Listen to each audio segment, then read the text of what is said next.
A story by Joseph Faus and James Bennett Wooding. There is much concerning the queer Dr. Colgrony that I cannot give to the world. It should be remembered that I had never been inside his house until after I beheld him frantically emerge from its big front door, that rainy night, his wizened face as white as death, and, scantily clad, rush headlong for the depot. That he was a surgeon of extraordinary ability I readily acknowledge. But Belleville was the last place where one would expect to find a man of such surgical skill, and, most undoubtedly, the last place one would choose for the scene of the startling events brought about as a result of the doctor's purchase of the aped Horace from Barber's world-famous three-ring show. Had the doctor merely put up at the hotel, I might have believed him, like myself, merely summering at Belleville. For it was a restful hamlet, situated in a mountainous valley, something like a day's run from New York. But his renting of the Thornsdale place aroused latent suspicions in my mind, probably instilled there by that strange article I had read in the Surgical Monthly. Large enough for a hotel or boarding house, but out of the way located also because of the enormous rent demanded by its heirs. The Thornsdale place had stood vacant since the last of the Thornsdale line had died 10 years before. Its doors had been closed and padlocked, and its windows barricaded. It had been the finest residence in the old town in its day, but was now regarded as a sort of historic oddity. On the whole, it afforded a formidable appearance, crouching behind its great elms, looming huge and weather-beaten, with its port-shuttered and frowning windows. But just the sort of place the eccentric Dr. Colgrony could work in, unmolested. I saw the peculiar doctor one morning as I was leaving the small post office. It was just after train time, and many of the villagers were loitering about the place, among them a young man named Jason Murdoch. Murdoch was of that type one always hears of in a small community, the village devil. He came of a good family, and had plenty of money and all that, but had succeeded, despite rich heritage blood, in igniting more fire and brimstone than all 5 of the village preachers had in their imagination conceived. He was coarsely good-looking, and big, and husky. Aristocratic hoodlum though he was, all rather secretly admired the fellow, probably because he injected pep into the lazy old town. I beheld Jason Murdoch pointing to a shriveled-up figure of a little man, stooped of shoulder. There he goes, that Dr. Colgrony, who's movin' into the Thornsdale place. I wonder if there's any good liquor in his cellar? That old Thornsdale dump has a good wine cellar.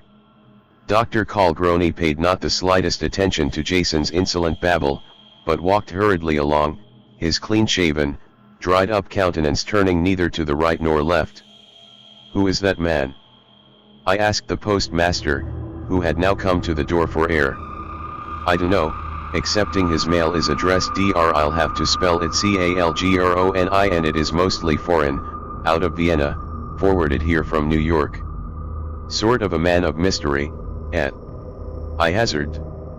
I should say he's sort of a fool for rentin' that old Thornsdale rat trap, for God knows what, that stood vacant these 10 years. I nodded and left in the direction taken by the doctor. Here was an element of mystery, for I alone, of all the villagers, knew that this eminent surgeon's presence in Belleville boded ill. I soon caught sight of the doctor. For a man of his age and physique, his gait was exceedingly fast, as though propelled by a nervous dynamo. Stretching my legs, I kept a safe distance between him and myself, until he swung open the tall wooden gate and quickly vanished through the wilderness of tall bushes and low trees into the Thornsdale house. I halted safe from observation and lighted my pipe. Leaning against a tree there, I ran over in my mind the odd significance of that remarkable article I had recently read in the State and ever authentic Surgical Monthly. This Dr. Colgrony, it appeared, had stated to the interviewer that he was here from Austria on a vacation and to feel out the opinions of American surgeons anent his new theory. One Herr von Mean, a noted surgeon of Vienna, he added with some asperity, had scoffed at the absurdity and unorthodox idea of the unprecedented theory advanced by him, and had declared that his, Colgrony's, operation was extremely impossible, not to say foolish, that it would never be a success. Dr. Colgrony claimed that he could prolong a human life indefinitely by the insertion of a live thigh gland from a young quadruminous mammal, such as the pithecoid. Much discussion and argument had been provoked throughout the entire medical world by the famous doctor's theory, and consensus was that he was an impracticable theorist gone mad. And now here was Dr. Colgrony, living in the quiet little town of Belleville, where none was aware of his sensational hypothesis, renting this immense old ramshackle place, and his remarkable intent known to no one but himself. I had taken a seat on a tree stump in front of the gate, which had a ring stapled to it, used in former days as a hitching post. Time hung heavily upon me in Belleville, but this new element of mystery promised some possible interest and excitement.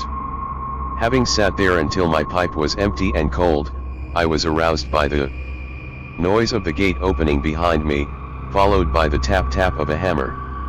I turned. There stood the doctor in his shirt sleeves, tacking a sign to the gate post. Crudely painted in black on white cardboard I read, "Positively no admittance. Anyone entering here does so at his own risk. T. Colgrony." Without even casting a glance my way, the doctor closed the gate behind him and seemed about to depart up the weed-grown gravel walk, when, glancing down the dusky street, he checked himself. My gaze followed the direction of his eyes. A wagon was approaching. It drew up at the stump and halted. Loaded with big boxes, the mules were sweating after the pull. Their surly-faced driver stopped 20 feet away and turned to the doctor.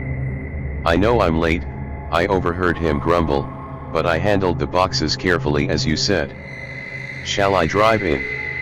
"You'd better," returned Colgrony in crisp English, still not noticing me. "And remember, if there's a thing broken not a cent do you get."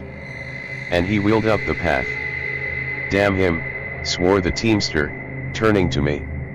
"Did you ever see such an old crab? Glass inside the boxes," I suggested. The fellow looked at me suspiciously, then his lips contracted like a vice and he turned to his mules. I watched him drive through the wagon gate, and on up through the moss-covered trees to the house. 2. The next morning I arose early, with the intention of strolling past the old Thornsdale place. I found Main Street lifeless, except for two men busily engaged in posting up the glaring announcement of the coming of Barber's world-famous three-ring show. Pausing, I watched them swab the long multi-hued strips of paper with their paste brush and sling them upon the billboard. A small crowd of big-eyed youngsters and loafers gradually congregated about the busy circus advance men.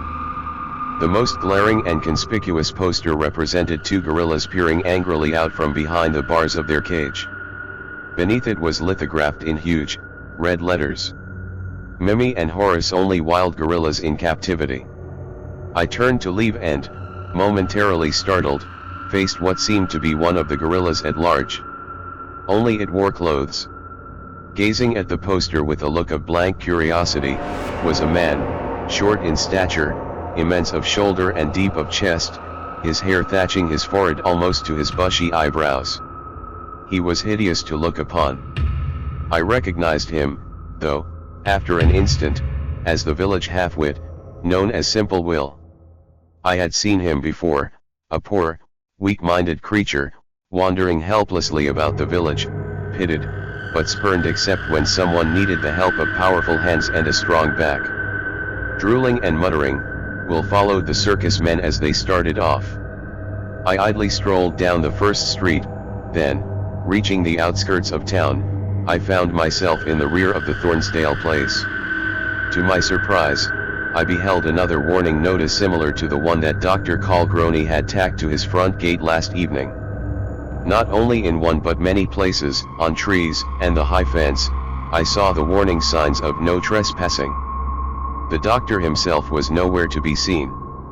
A week slipped by and nothing happened further than gossip concerning the queer doctor. Occasionally Dr. Colgrony, in person, purchased supplies and called for his mail. Although I contrived to be near him whenever possible, he seldom uttered more than half a dozen words and never to me. Once, though, I thought I caught him peering surreptitiously at me in a queer manner. Obviously, the doctor was his own servant, housekeeper, and cook. No one took the risk of entering his place, not even the daring Jason Murdoch.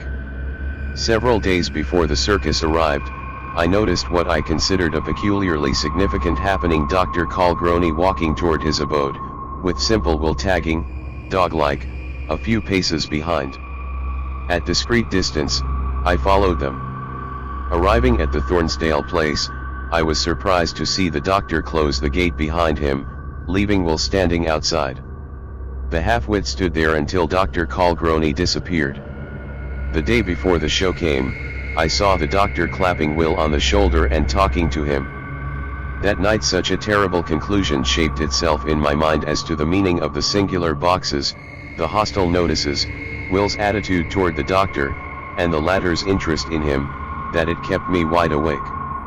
In ill humor at myself, I rose at the first appearance of the sun. Remembering the circus, I strolled over to the tracks to watch it unload. Some villagers had gathered about the few wretched travel-scarred cars that made up the second-rate circus train, and particularly in front of the car containing the cage of Mimi and Horace. Dr. Colgrony was there, and, at his heels, Simple Will.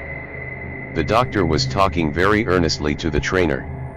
"You say Mr. Barber has offered to sell either of these animals," the doctor was saying, as I drew up on the outer fringe of the curious crowd. "Yes, sir. He will sell one because they fight continually. They have to be carefully watched, or they might kill each other.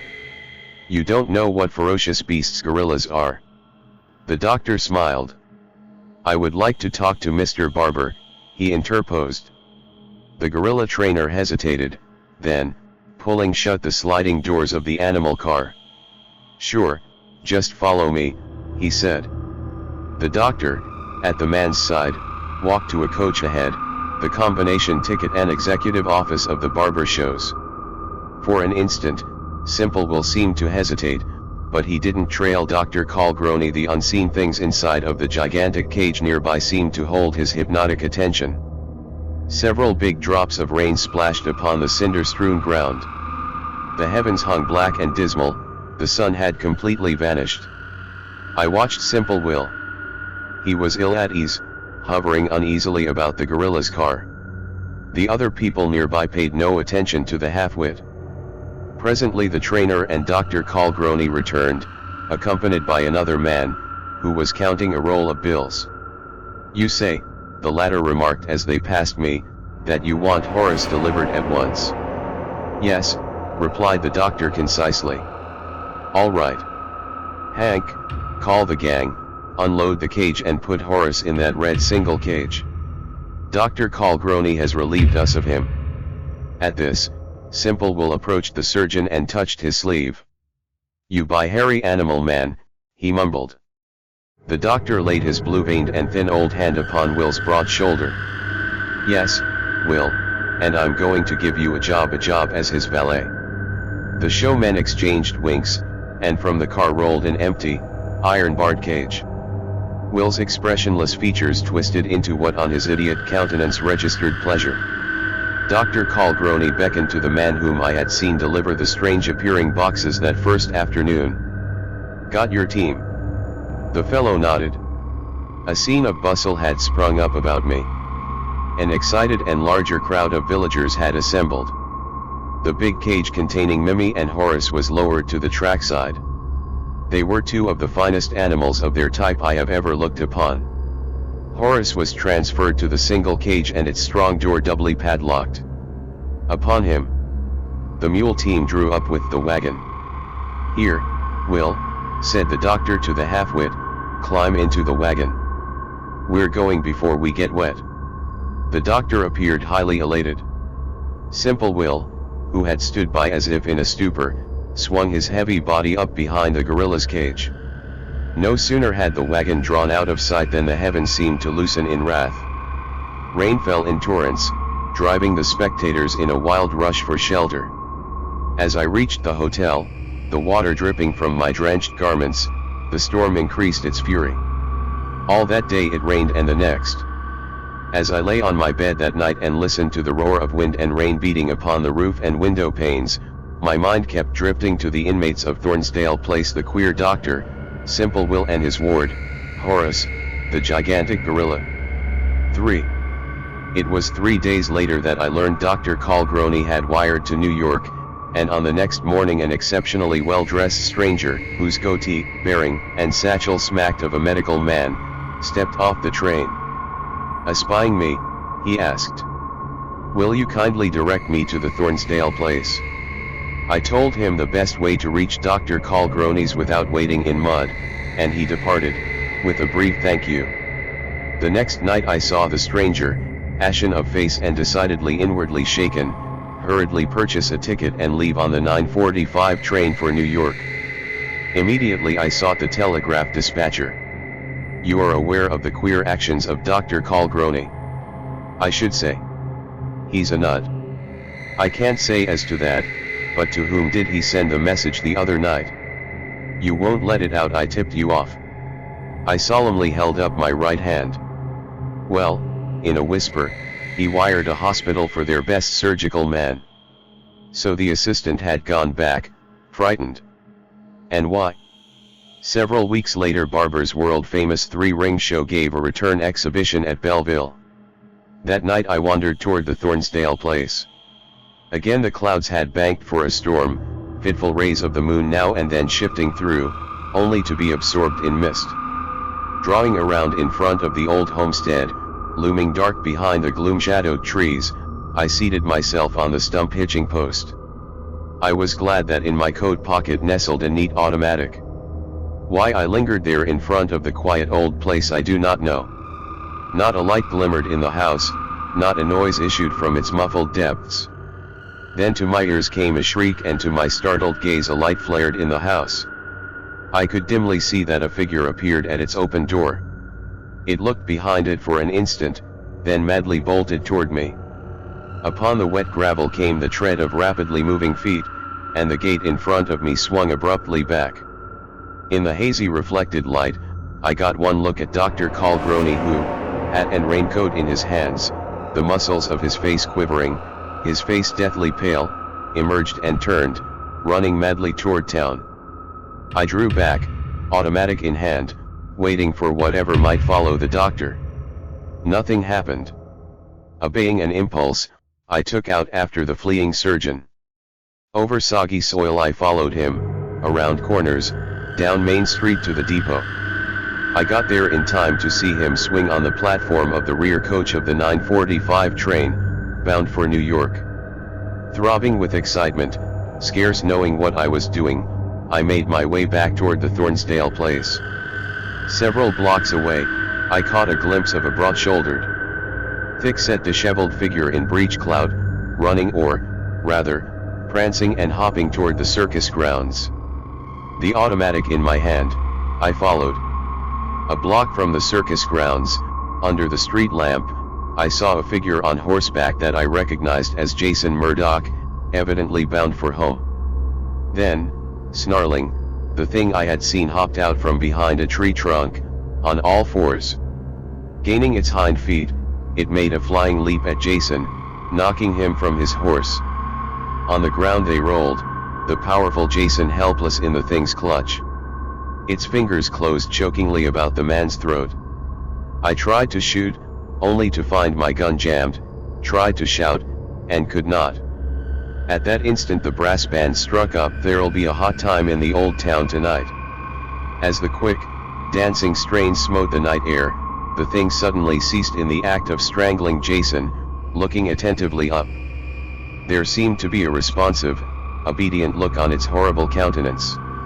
I could see its wild eyes and bearded face. God! It was Simple Will.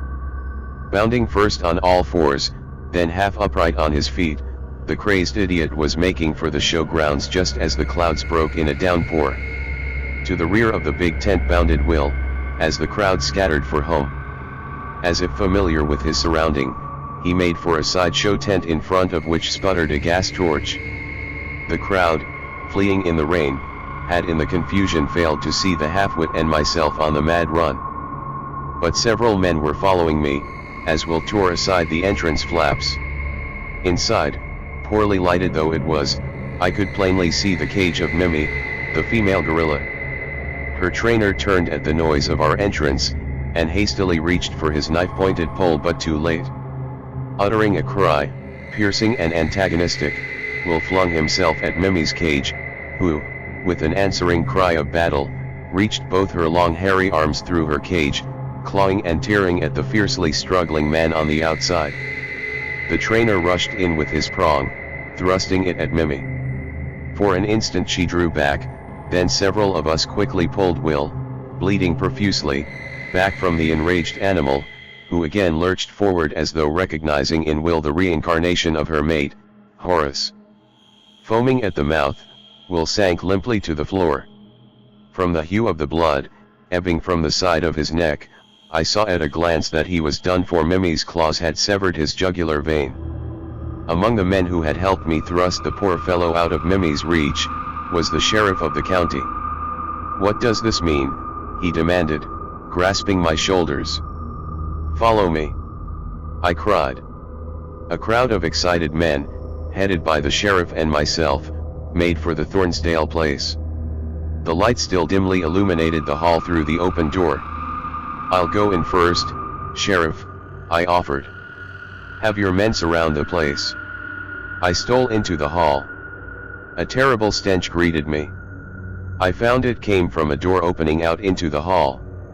A feeble light burned within. About me stood several boxes, with the sides torn open, and excelsior hanging and strewn about them.